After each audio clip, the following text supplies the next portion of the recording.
ဖိလစ်ပိုင်နိုင်ငံမှာလာမယ့်သတင်းပတ်တွင်ကျင်းပမယ့်အာဆီယံနိုင်ငံသားဝန်ကြီးများအစည်းအဝေးကိုမြန်မာစစ်တပ်နိုင်ငံသားဝန်ကြီးတရားခွင့်ဆက်လက်ပိတ်ပင်အာဆီယံလဲကြားကတာဖြင့်တောင်းယူထားဖိလစ်ပိုင်နိုင်ငံကဇူလိုင်လ19ရက်နေ့ကနေ24ရက်နေ့ထိမနီလာမြို့မှာကျင်းပမယ့်အာဆီယံနိုင်ငံသားဝန်ကြီးများအစည်းအဝေးကိုမြန်မာစစ်ကောင်စီရဲ့နိုင်ငံသားဝန်ကြီးကိုတရားခွင့်ဆက်လက်ပိတ်ပင်ထားပြီးနိုင်ငံရေးမသက်ဆိုင်တဲ့အမြဲတမ်းတွင်ဝင်စင်ကိုယ်စားလှယ်ကသာတရားခွင့်ပြုမိဖြစ်ကြောင်းဖိလစ်ပိုင်နိုင်ငံသားဝန်ကြီးဌာနကတရားဝင်ထုတ်ပြန်ကြေညာတယ်ဖိလစ်ပိုင်နိုင်ငံသားဝန်ကြီးဌာနအာဆီယံရေးပြောရေးဆိုခွင့်ရှိသူ Des Camperia ကမနီလာစီဝေးမှာမြန်မာနိုင်ငံကိုအမြဲတမ်းတွင်ဝင်စင်ကိုယ်စားလှယ်ကသာတရားခွင့်ပြုမိဖြစ်ပြီး 5-point consult ကောင်တယ်ပေါ်ရင်းနဲ့ပတ်သက်တဲ့လူသဘောဆွေးနွေးပွဲမှာမြန်မာကိုယ်စားလှယ်ပါမီမဟုတ်ကြောင်းပြောတယ်။လာမယ့်သတင်းပတ်မှာကျင်းပမယ့်ဒီစီဝေးကအလွန်ရေးကြီးပါတယ်။ထို့သဖြင့်တိုင်းနိုင်ငံမှာမကြာသေးခင်ကကျင်းပခဲ့တဲ့အစည်းအဝေးရဲ့ရလဒ်ကိုနိုင်ငံခြားရေးဝန်ကြီးကဆက်လက်ဆွေးနွေးကြမှာဖြစ်တယ်။အဲဒီတွဲဆောင်ဆွေးနွေးမှုတွေပြီးမှအာဆီယံအနေနဲ့ဘာတွေကိုဆက်လုပ်မလဲရှေ့ဆက်မလဲကြောင်းကဘာဖြစ်မလဲဆိုတာကိုတွေ့မြင်ရနိုင်တယ်လို့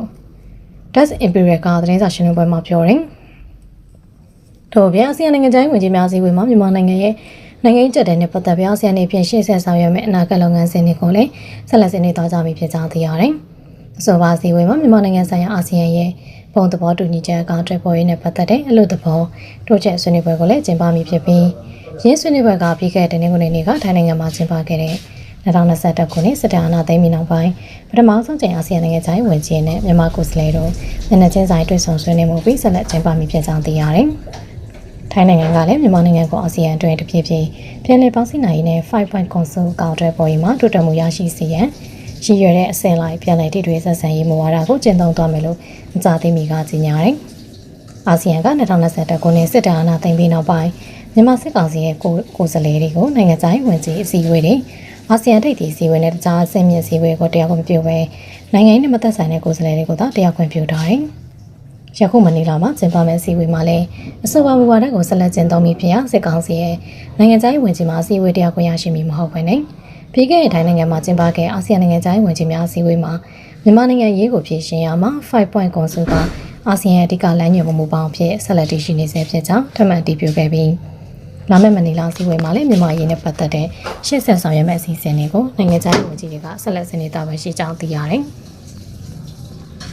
ဆက်လက်ပြီး SCEF NUG နဲ့တိုင်းသားတော်လှန်အင်အားစုတွေကိုစူပါတွေ့ဆုံမှသာမြန်မာနိုင်ငံရေးအခြေအနေကိုမှန်ကန်စွာနားလည်နိုင်မယ်လို့ NUG ကအာဆီယံကထာကိုပြောမြန်မာဒီမိုကရေစီအင်အားစုရဲ့စူပါကောင်းဆောင်မှုရန်တရားဖြစ်တဲ့ဖက်ဒရယ်ဒီမိုကရေစီပြည်ထောင်စုပေါ်ထွန်းဦးဆောင်ကောင်းစီမြို့သားညွှန်ရေးဆိုရာတိုင်းသားတော်လှန်အဖွဲ့အစည်းနဲ့မဟာမိတ်အင်အားစုတွေကိုတဆွတစည်းတဲ့တွဲဆောင်ဆွေးနွေးနိုင်မှသာမြန်မာနိုင်ငံရဲ့အခြေအနေကိုပုံမူတိကျစွာနားလည်သဘောပေါက်နိုင်ဖြစ်ပြီးအလုံးပေါင်းတဲ့နိုင်ငံဖြစ်ရှင်မှုကိုအထောက်အကူပြုနိုင်မည်ဖြစ်ကြောင်းမြို့သားညွှန်ရေးဆိုရာအမျိုးချင်းကအာဆီယံကဖိလစ်ပိုင်နိုင်ငံကိုအသိပေးပြောကြားတယ်။2026ခုနှစ်ဇူလိုင်လ17ရက်နေ့မှာမြို့သားညွှန်ရေးဆိုရာနိုင်ငံခြားရေးဝန်ကြီးဒေါ်စမောင်နဲ့အာဆီယံမြန်မာနိုင်ငံဆိုင်ရာထူးကိုယ်စားလှယ်အာဆီယံကဖိလစ်ပိုင်နိုင်ငံခြားရေးဝန်ကြီးတို့ဗီဒီယိုကွန်ဖရင့်နဲ့တွေ့ဆုံဆွေးနွေးခဲ့ကြရာ NUG ကရင်းသူပြောကြားခဲ့ခြင်းပဲဖြစ်ပါတယ်။ NUG နိုင်ငံခြားရေးဝန်ကြီးဒေါ်စင်မောင်ကအာဆီယံရဲ့ဘုံသဘောတူညီချက်9ရဲ့အကောင့်တွေပေါ်ရေးအကျိုးပံမှုတွေကရခိုင်ကမြန်မာရေးနဲ့သက်ဆိုင်သူတွေကိုကြည်ကြပြည့်မြတ်ပေါင်းဝင်စေခဲ့လို့တွေ့ဆုံဆွေးနွေးမှုတွေရဲ့အဆက်ဆက်နဲ့ရရှိပြီးဖြစ်တဲ့တိုးတက်မှုတွေပေါ်အခြေခံပြီးဆက်လက်တည်ဆောက်သွားရရေးကြီးကြောင်းပြောတယ်။ထို့အပြင်ဖက်ဒရယ်ဒီမိုကရေစီပြည်ထောင်စုပေါ်တွင်ဦးစားကောင်းစီပေါ်ဝင်နေတဲ့လည်းအာဆီယံထူးကိုယ်စားလှယ်ကတည်ကြတွေ့ဆုံပြီးဖြစ်တဲ့အတွက်ဒီမိုကရေစီအင်အားစုရဲ့တူညီတဲ့သဘောထားတွေကိုသိရှိပြီးဖြစ်တယ်လို့ယူဆကြောင်းပြောတယ်။ထို့အပြင်မြန်မာဒီမိုကရေစီအားစုရဲ့စူပါကောင်းဆောင်မှုရန်တရားဖြစ်တဲ့ SCEF နဲ့မြို့သားညီညွတ်ရေးဆိုရာတိုင်းသားဒေါ်လာအဖွဲ့အစည်းနဲ့မာမိတ်အင်အားစုကိုစူပါမိတဆွတစည်းတဲ့တွဲဆောင်ဆွေးနွေးနိုင်ခြင်းကမြန်မာနိုင်ငံအခြေအနေကိုပုံမူတိကျစွာနားလည်သဘောပေါက်စေတဲ့အားလုံးပါဝင်တဲ့နိုင်ငံရေးဖြစ်ရှင်မှုကိုအထောက်အကူပြုမိဖြစ်ကြောင်း NUG ကပြောတယ်။အဆိုပါတွဲဆောင်ဆွေးနွေးပွဲကိုမြို့သားညီညွတ်ရေးဆိုရာနိုင်ငံခြားရေးဝန်ကြီးဒေါ်စင်မောင်နဲ့တူ NUG ဒုတိယနိုင်ငံခြားရေးဝန်ကြီးဒေါက်တာစိုင်းခိုင်မျိုးထွန်းလည်းပါဝင်ရောက်ခဲ့ပါတယ်။လက်ပြောအာဏာနဲ့ကြိုးစီပါအောင်ထိပါလာလို့ခန်းစားမိပါကမတရားအကြောင်းပြချက်နဲ့အာဏာသိမ်းလေးရှယ်စီအုပ်စုကိုလူထုတရားလုံးမတရားမှုအပေါင်းမှာအကာအကွယ်ပိုင်ခွင့်နဲ့ခုခံတော်လှန်ပိုင်ခွင့်ရှင်လို့ပြည်နယ်ဥက္ကဋ္ဌကပြောအာဏာနဲ့ကြိုးစီပါကိုဒီပါလာပါကခန်းစားမိရလို့မတရားအကြောင်းပြချက်နဲ့အာဏာသိမ်းလေးရှယ်စီအုပ်စုကိုပြည်သူလူထုတရားလုံးနဲ့မတရားမှုအပေါင်းမှာအကာအကွယ်ပိုင်ခွင့်နဲ့ခုခံတော်လှန်ပိုင်ခွင့်ရှင်ကြောင်းပြည်နယ်ဥက္ကဋ္ဌပတိုစောက်ကတွင်ကပြောတယ်ဇူလိုင်လ16ရက်နေ့မှာကြောင်းတဲ့89နှစ်မြောက်ကရင်မြို့သားကာကွယ်ရေးတပ်ဖွဲ့ KNDN တွေကိုပေးပို့တဲ့သမလာမှာ၎င်းကအထက်ပါတိုင်းထက်တွေပြောဆိုခဲ့ခြင်းပဲဖြစ်ပါတယ်။2021ခုနှစ်ဖေဖော်ဝါရီလတရက်နေ့မှာအာဏာသိမ်းခြင်းကအာဏာနဲ့ကြိုးစီပါကိုထိပါလာလို့ခန်းစားမိသည်နဲ့မတရားအကြောင်းပြချက်တွေနဲ့အာဏာသိမ်းလေးရှေ့လေးတာရှယ်စီအုပ်စုရဲ့တ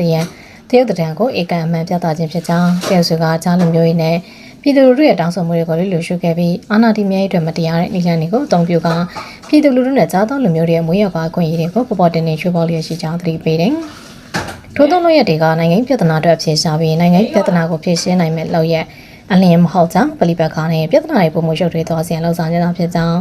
စင်စစ်အပြင်နိုင်ငံပြဿနာရဲ့အဓိကအဖြစ်ကနိုင်ငံနယ်ပယ်တည်တည်ကနေဆရာနာရှင်တွေတို့တက်သွားကြပြီးဆရာချိုရေးစနစ်အဆုံးသက်ကနိုင်ငံအုပ်ချုပ်ရေးစနစ်ကိုကိုယ်ပိုင်ပြဋ္ဌာန်းခွင့်ပြေဝရှိရဲ့ဖက်ဒရယ်ဒီမိုကရေစီပြောင်းစနစ်နဲ့တည်ဆောက်သွားခြင်းသာဖြစ်ကြောင်းထောက်ပြတယ်။ထို့ကြောင့်စစ်မှန်တဲ့ဖက်ဒရယ်ဒီမိုကရေစီစနစ်ကိုအခြေခံတဲ့မြို့သားတန်းတွေနဲ့ကိုယ်ပိုင်ပြဋ္ဌာန်းခွင့်ခွင့်ရတဲ့ပြည်ဆောင်အတွက်လက်မရှိတဲ့လုံလောက်ဝရိယနဲ့ဆက်လက်ကြိုးပမ်းအထောက်အမည်ဖြစ်ပြီးစစ်မှန်တဲ့ဖက်ဒရယ်ဒီမိုကရေစီပြောင်းဆိုအတွက်ပြည်သူလူထုရလောင်းနေနဲ့မတရားမှုပေါင်းကကာကွယ်ပိုင်ခွင့်နဲ့ကုခံတော်လှန်ပိုင်ခွင့်အခွင့်အရေးတွေရှိနေအောင်ကုသတိရှိကြမည်ဖြစ်ကြောင်းသိပေးတယ်။1962ခုနှစ်ကစပြီးစစ်အုပ်စုကနိုင်ငံအာဏာကိုလူယူကစစ်အုပ်ချုပ်ရေးစနစ်ကိုဖွဲ့စည်းပုံအခြေခံဥပဒေနဲ့စစ်တပ်ကိုအာဏာအနှင်ထားတဲ့ပုံစံဖြစ်တစ်မျိုးဖွဲ့စည်းပုံအခြေခံဥပဒေမရှိတဲ့ဥပဒေမဲ့စစ်အုပ်ချုပ်ရေးစနစ်နဲ့တပုံစံမျိုးမျိုးနဲ့စစ်အုပ်ချုပ်ရေးကိုအကောင့်တွေပေါ်ကယနေ့ဒီတိုင်းကျန်းဖတ်အုပ်ချုပ်နေတယ်။နောက်စဉ်အပိကြတဲ့အတွက်ဒုဝင်ကျဆိုတင်ရှိပါရခြင်း